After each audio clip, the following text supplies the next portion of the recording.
Special Agent Wilson just arrived, and he's talking with Commissioner Ashford, which gives us just one last chance to go over what you're going to say. Now, as your attorney, I cannot advise you to lie to a federal agent. Of course not.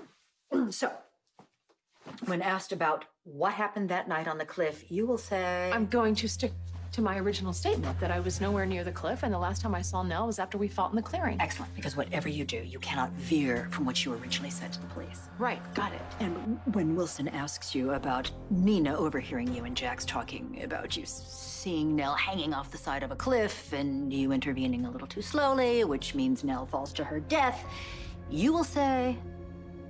That's not what Jax and I were saying, that Nina must have been mistaken. Last I understood, Jax was not here yet. Now, they're going to want to interview him right after they've talked to you. Is there any chance that Jax is having second thoughts about backing you up? Okay, Jax is the one who convinced me not to tell the authorities I was on the cliff with Nell. That was before he found out that Nell is Nina's daughter. We all feel bad for Nina.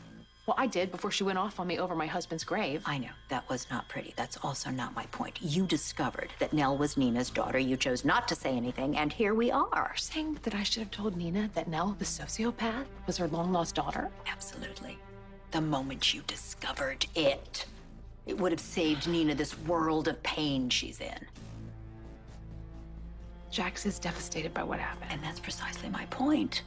Do you think he's going to decide that Nina is more deserving of his protection than you are? The feds are going to be looking for any inconsistencies in your testimony that might lead to an obstruction of justice charge. Because I'm Sonny's wife. His widow. Sonny left behind an allegedly very successful criminal enterprise, which also, to date, is undetectable in any prosecutor that's going to use you as leverage to uncover that enterprise. That's a career I'd envy, actually. Not the income. There is no case to make. I'm going to stick to my statement, and so will Jax.